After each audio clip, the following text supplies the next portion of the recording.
trabalho aqui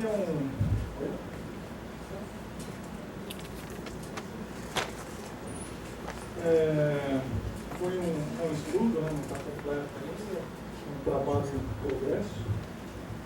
Coerência de abertura em repositórios open access, sugestão de métricas e metodologias. O que a gente queria com isso? Até por algumas discussões aí, justamente sobre abertura em inglês, em alguns casos também de paper científico e tal, veio a motivação de avaliar o que afinal é mais aberto, menos aberto, será que tem como medir isso? Né? E então foi um chutão inicial para se medir. Então, só para começar pelas... Bom, vou ler um resumo aqui rapidinho. Documentos legislativos e artigos científicos têm seu depósito legal e livre acesso garantidos por grandes repositórios digitais. Vocês conhecem o LexML e o Cielo. O Cielo científico, o LexML é o principal repositório do Brasil, poucos que a gente conhece, que eu sabe, de leis federais e está crescendo para estaduais, municipais, etc. O LexML não é obrigatório. Já o Cielo meio que está virando uma obrigação para ser vista de maior impacto no Brasil e tal. E para quem já consegue estar mais longe, tem o PubMed Central nos Estados Unidos, na Europa, e tem revistas brasileiras também. O PubMed Central são repositórios não só do PDF. O importante é que lá, nesses grandes repositórios, você tem o full text, o conteúdo inteiro, em formato aberto. Né? Então, aquela antiga crítica do PDF e tal já foi superada. Só que boa parte de nós desconhece como usufruir desse meio aberto. Então, no caso do LexML, o formato chama LexML, não XML de eBay, e mesmo assim a maior parte das vezes é simples, até o formato HTML já é razoável. E os dados científicos é um padrão que virou meio que assim, um padrão de fato desde 2012. O Cielo desde começou a usar em 2012. Enfim, para quem não conhece, depois a gente pode conversar sobre esses padrões e tal. É uma área que eu trabalho mais com isso. E o que acontece? Você tem lá um documento, pode ser uma lei, pode ser um artigo científico. Será que eu vou conseguir fazer os plenos lá? Copiar, pegar trechinhos, eu posso fazer de tudo legalmente? A licença que está expressa no documento, é um CC BY, BY SA, não sei o quê. Isso está realmente se estendendo a figuras, apêndices, anexos, não sei o quê? Como é que está isso? E se não é, será que a gente tem que fazer uma auditoria nesses repositórios? Então, essa é uma das questões, a questão de auditorar. E depois de ver legalmente. Às vezes você pode, de fato, ter uma licença, por exemplo, as leis no Brasil são CC0, é tudo muito pouco. Claro, por interpretação de outras leis que a gente conclui isso, não está escrito nela, mas é. E de repente tem uma figura, as leis orgânicas, que dizem, por exemplo, como que você pode usar os territórios na cidade. É cheio de mapa, etc., feito por empresas, e muitas vezes ou é CC BY, é uma outra coisa um pouco mais fechada, porque o CC0 tem uma galera. Então tem um problema aí, de acesso. E outro mais grave no caso de lei, mas também acontece no científico, é a citação. E aí é toda uma discussão também que tem aqui na introdução, que a gente vê uma tendência de usar cada vez mais o hipertexto. Então, quando você tem um dado em JASA, no Cielo e tal, o autor ele não fica mais contando história. Ele é bem focado, ele é sucinto e ele cita o que não precisa. Né? E muitas vezes essa citação que ele coloca é uma coisa importante, metodologia, do restante dos resultados e tal, que é outro lugar. E esse outro lugar é fechado, não é aberto. Então é uma limitação do acesso. Um caso de lei é gravíssimo porque a gente tem um caso famoso aí das leis de edificação, que o engenheiro precisa saber a norma para cumprir a lei. Né? E a pessoa que vai se beneficiar, a pessoa de cadeirante, precisa disso, senão ninguém cumpre a lei. E as normas da BNT são pagas e é um problema.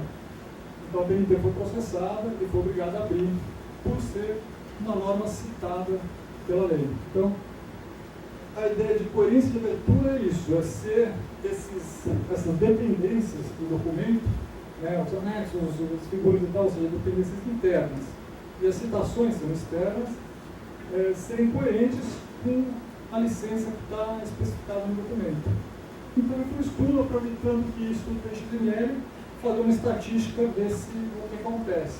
Então, na verdade, o trabalho não está concluído, a gente fez alguns testes, e aqui está um pouco detalhado como a gente fez isso. A ideia de... Por que a abertura? A abertura é um ranking das licenças. Mais aberto é domínio público, CC0. Vamos dar uma nota 7 para ela. E depois no BY, vamos dar uma nota 6 e assim por diante. Menos aberto, se tiver algum copyright, 0. E pronto, é totalmente arbitrário no sentido de que é uma convenção. Né? E talvez a gente tenha que discutir outras convenções. Aqui já foi chutando uma outra convenção, a gente dá um valor muito grande aqui para os que são realmente abertos, considerados abertos pela Open Definition, e dá um valor pequeno para esses que são razoavelmente abertos, mas a Open Definition não considera. Por exemplo, quando eu fiz isso em cima do Cielo, de fato, eles usam muito o ONC, por exemplo. Uma revista inteira estava em CC by NC, então não é tão aberto. Sei lá, se a gente colocar em termos de nota, é nota 3 em vez de 6, e por aí vai. E a gente vai fazer uma média do repositório, etc. Então, foi um estudo de como foi feita essa métrica e como usar ela em grandes repositórios. E como fazer essa pesquisa em cima de XML, etc. Então, aí, quem quiser trocar figurinha, está no GitHub. E era isso. Perguntas?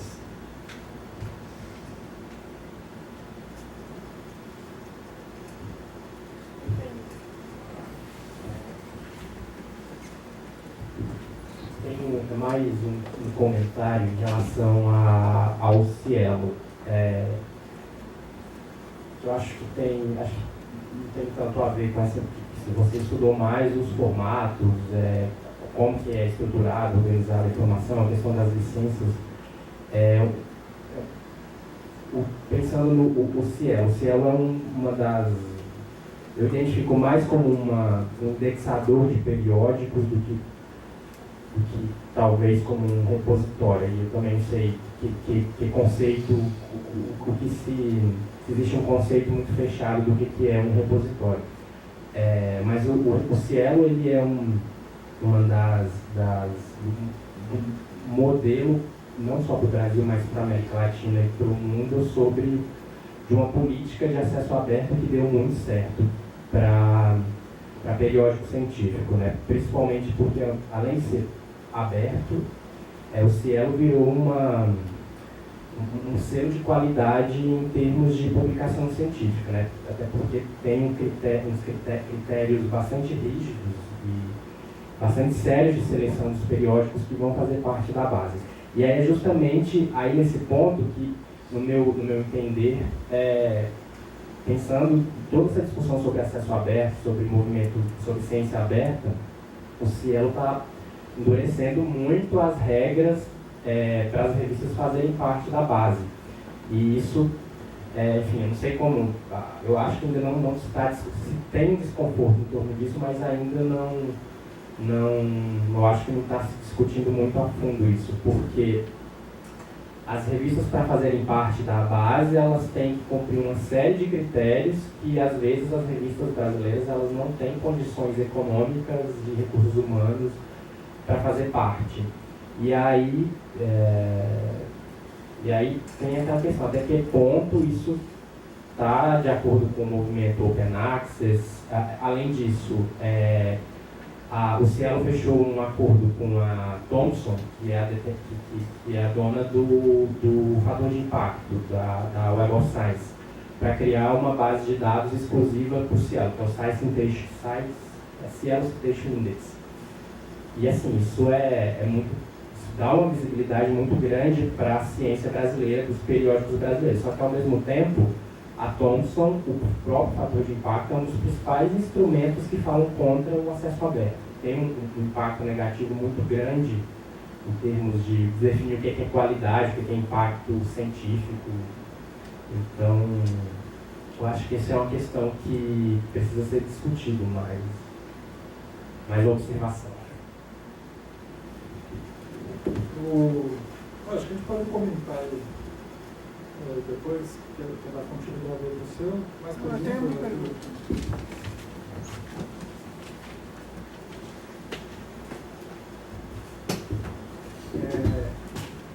Na verdade, a minha pergunta é se realmente vale a pena colocar esse ranking em termos numéricos e não simplesmente exigir a proporção, por exemplo, do repositório, a proporção que está em cada situação e ter um conjunto de números que descreve aquele repositório.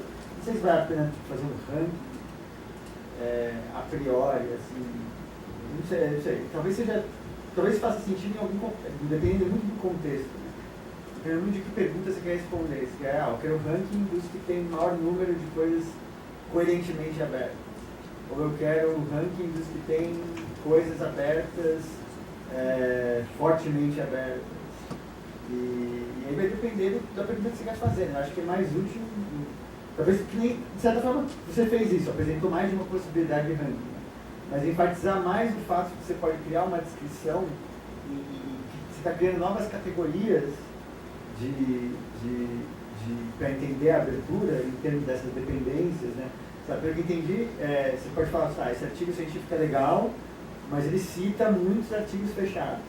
Então isso prejudica a abertura, em certos termos, a abertura dele. Quer dizer, isso está criando uma nova profundidade de entendimento do que é uma coisa aberta. Acho que eu deixaria mais o foco nesse fato de que você está criando uma nova profundidade, uma nova granularidade dessa descrição, do que no fato de você tentar, então, com isso, classificar coisas.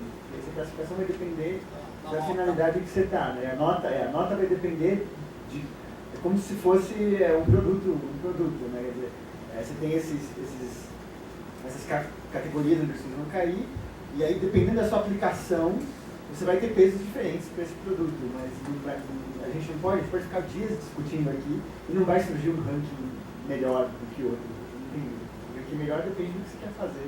Assim, eu quero garantir que todos os papers que eu vou colocar no meu trabalho só citam outros papers abertos e eu não vou obrigar ninguém a eventualmente cair num paper fechado, porque é uma referência fundamental daquele paper, para reproduzir o experimento, na cascata de papers, não vai aparecer um paper que ninguém vai conseguir acessar, né? Inclusive, não só pela licença, acho que, por exemplo, em matemática você tem situações engraçadas, não, em biologia, né? De você pega um paper, que cita um paper, que cita um paper, que cita um outro paper que está em russo, numa biblioteca grega que não existe mais. Isso acontece direto. Vários amigos meus, por exemplo, doutorado, eles de repente, cai num paper, uma das coisas fundamentais só está aprovada num lugar que todos os caras bons da área juram que está aprovado ali, mas você não acha mais aquele paper em lugar nenhum do planeta. E ninguém conhece a demonstração. Mas todo mundo que é bom na área jura que está aprovado ali. Então tem o missing, tem o fechado e tem o missing, sumiu. E acho que esse open query seria, de fato, esse conceito de você olhar o desdobramento, né, da coisa pode também ajudar a evidenciar esse tipo de situação. Bastante interessante assim, a ideia. Bom, a gente está aqui na era do videogame, então o ranking, o cliente que pede, não é a gente quer dar tanto assim. Mas pode estar cada cliente, para cada cliente eu vendo o ranking. No fundo é isso, eu escolho seu ranking, mas média, você tem que ter uma média com número, e média todo mundo reconhece, é uma coisa mais mastigável, né? E média descreve bem. Então o ranking ter uma coisa numérica é importante por isso, porque no repositório você tem milhões de documentos, você quer fazer a média deles, você quer comparar, na verdade a média também é assim, você vai fazer por revista e depois fazer uma média das revistas, tem mais sentido do que fazer a média de tudo, porque senão você der uma pós no meio, ela vai puxar para um lado e vai esquecer do resto. Então... Um pie chart para mim seria mais interessante, mais informativo.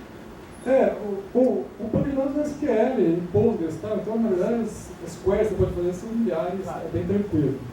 Mas o XML hoje permite essa profundidade, isso é interessante. A gente está esquecendo que tem uma ferramenta poderosa, o meio acadêmico em geral, e porque está tudo descrito, está tudo muito detalhado. Na verdade, o modelo, para quem não conhece, a gente gasta de 50 a 100 reais por artigo, depois que já foi totalmente produzido, para ele entrar no repositório e ganhar XML, que ninguém usa, nem o próprio Cielo usa, nem colocando para o Thompson. Mas o Thompson você paga de novo para alguém indexar, porque não tem competência de indexar em casa, ou não tem o marketing que ele tem, enfim, paga de novo, é outro formato e tal. E é de 50 a 100 reais por artigo que a gente não está usando. Então, eu podia explorar melhor, não só para isso, né? Você pode puxar, por exemplo, em CSV as tabelas do artigo. Então não é opaco. Então aí entra vocês aí com as coradorias e tal. De fato, o Cielo ele tem uma curadoria que não é democrática, é o primeiro problema nesse sentido. Eu acho que a gente tem que formar uma cultura de micro-curadorias aí para a gente aprender a selecionar e escolher as ferramentas que a gente vai achar mais legal. Né? Então, uma curadoria você pode escrever, de repente, concluir que métrica mais adequada para aquela comunidade. Obrigado.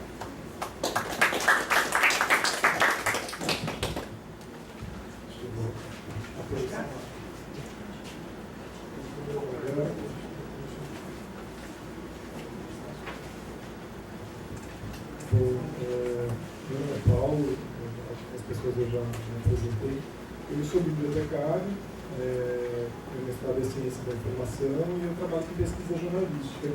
A minha proposta aqui do trabalho é discutir a gestão do conhecimento e avaliação de informação acadêmica no meio digital. E aí eu parto dessa noção de gestão do conhecimento, que é um sistema integrado para a ampliação do capital intelectual da organização. A partir do momento que você amplia esse capital intelectual, você garante a sustentabilidade da organização e também habilita a organização a ampliar a sabedoria das pessoas, enfim, ampliar as competências das pessoas.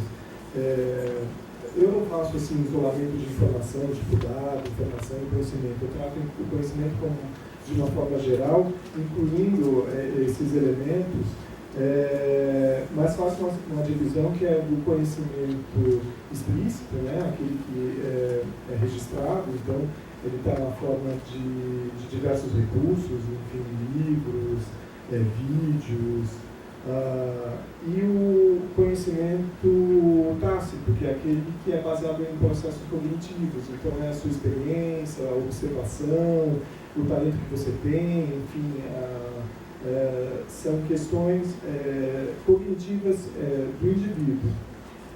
Cito alguns exemplos aí para exemplificar esse conhecimento explicitável e não explicitável. E aí eu pego como referência uma pesquisa do Cybermetrics Lab, que é do CSCI, que é o Conselho Superior de Pesquisa Científica na Espanha. Eles têm ali, eles elaboram uns rankings, que é tanto para repositório digital como para as universidades, e aí eles definem ali uma metodologia, que eu não vou discutir, enfim, é um tipo de metodologia, mas é só para exemplificar mesmo essa questão do conhecimento explícito, e que vai definir ali tamanho de repositório, visibilidade de páginas, valor de arquivos, e a excelência acadêmica, que é toda essa produção e citação, enfim, eles trabalham em cima de informações que são recuperadas de repositórios de acesso aberto e isso utilizando o mecanismo de busca que é o Google e o Google Academic. Isso é só um exemplo de como você trabalha quantitativamente o conhecimento explicitável.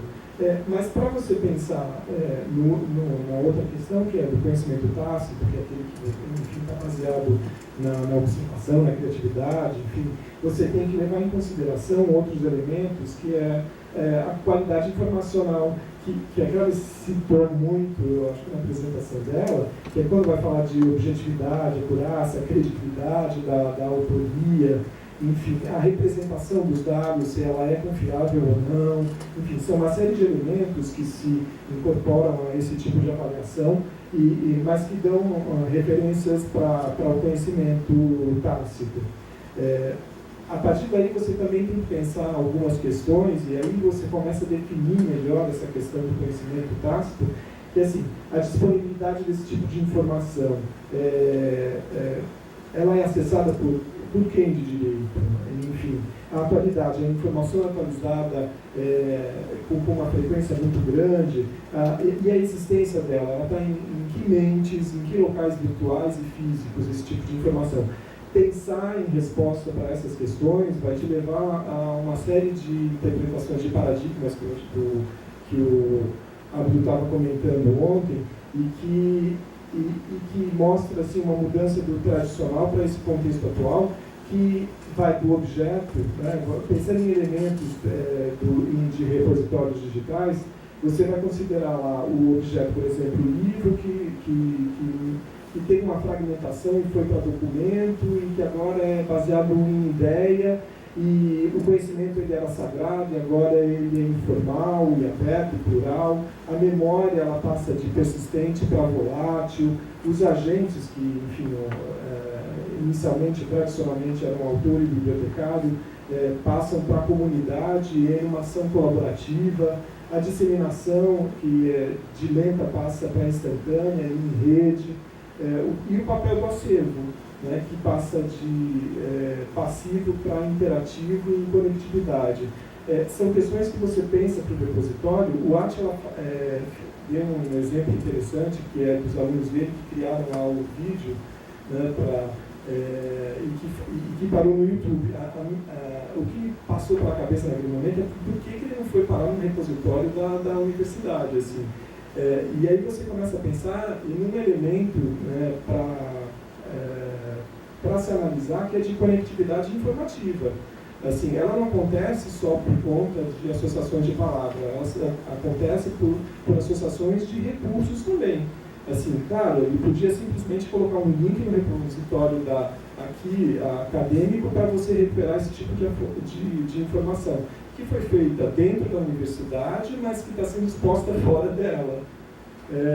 E aí eu associo a todas essas reflexões uma ideia recente, saiu um artigo recente, falando que é o surgimento de um novo poder, que está em contraposição ao antigo poder, que é fechado, enfim, que a informação ela é base para o controle, enfim, e ela se sustenta a partir disso. Esse conhecimento novo, né, baseado nesse novo poder, ele vem dessa cultura digital, que aí você vai investir em participação colaborativa, em financiamento coletivo, enfim, uma série de elementos dessa cultura digital que precisam ser repensados para você inserir dentro dessa análise de repositório. Eu só finalizo, enfim, as considerações finais, porque assim, tudo foi discutido, assim, é uma reflexão aberta, enfim, muito do que eu pensei foi comentado na maioria das palestras, e assim, nas minhas considerações finais, eu acredito assim, que a ciência da informação ela tem muito para contribuir, mas não basta só você sistematizar análises para esse tipo de pesquisa, mas a comunidade acadêmica precisa investir e reagir de uma forma positiva, pensando em desenvolver práticas para isso, né? Não só sistematizar estudos. É uma reflexão, né? Enfim. É isso.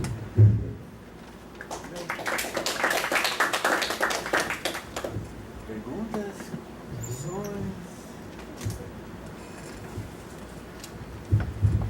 Antônio, isso tem relação, né, essa proposta, né, de formas de avaliação, né, desse conhecimento, de mensurar, tem relação com o movimento da Altmetrics, a proposta de novas métricas de avaliação de impacto científico, de usar informações sobre redes sociais, só queria saber de você mais sobre isso.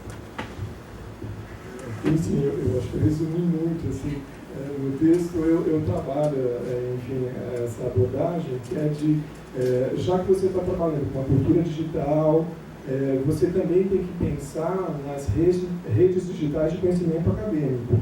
Então, sim, você vai criar estratégias para poder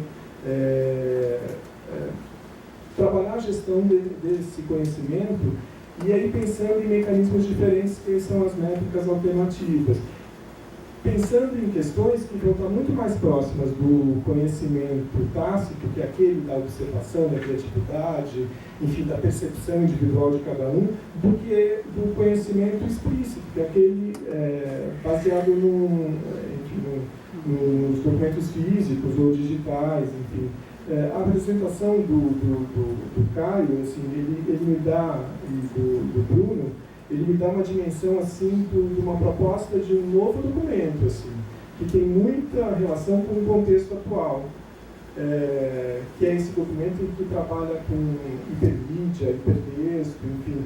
Eu acho que muita da tendência dos documentos agora, talvez nem tanto na academia, mas no jornalismo isso acontece muito e está sendo muito explorado. E eu acho que é algo que a academia já tem que pensar nesse respeito. E aí você vai ter que pensar em métricas para avaliar esse tipo de documentação. Conectividade, conexão de informação, enfim.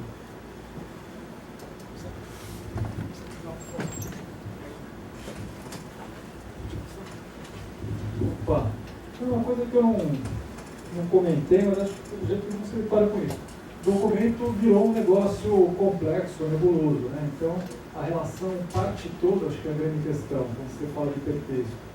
E quando eu estava trabalhando aí com as graus de abertura e tal, um grande exemplo para mim foi a Wikipédia. O que acontece? Quando você digita lá, o pessoal às vezes fala, puxa, estou duplicando o conteúdo do outro artigo. Então, os artigos não são tão autônomos. Você fala, olha, como aquele já falou, eu vou falar de novo. E estava arrumado e tal. E aí eles começaram a usar muito, não sei se vocês viram no Wikipedia, em inglês principalmente. Tem uma boxezinha do lado, onde explica que aquele artigo, na verdade, são 3, 4 artigos que fecham aquele tema específico. Então, como é que você vai botar uma licença no documento se o documento é 3 documentos? Onde está dito que ele é 3 e não 1? Isso vai aparecer aí também. Cadê a parte toda aí? Como é que a gente faz isso?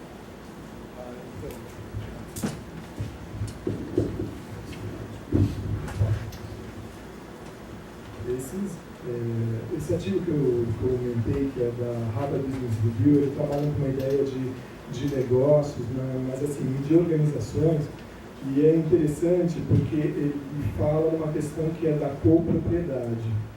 Assim, e é uma questão da cultura digital mesmo. Assim, isso vai ter que ser trabalhado como uma filosofia mesmo, assim, e aceito pela academia, né? E nesse caso eu acho que essa noção de copropriedade, de colaboração, poderia resolver essa questão. O registro vai sempre existir, né? Assim, esse registro intelectual. Mas se você estabelece ali uma licença em que você começa a fazer relacionamentos de autores, né? Você vai para aquela questão que é da fragmentação, que é da ideia. Então você sai do documento, né, e começa a trabalhar com ideias, né, com multiplicidade de ideias. Assim, esse conjunto de ideias vai formar um outro documento. Enfim, o produto que eles fizeram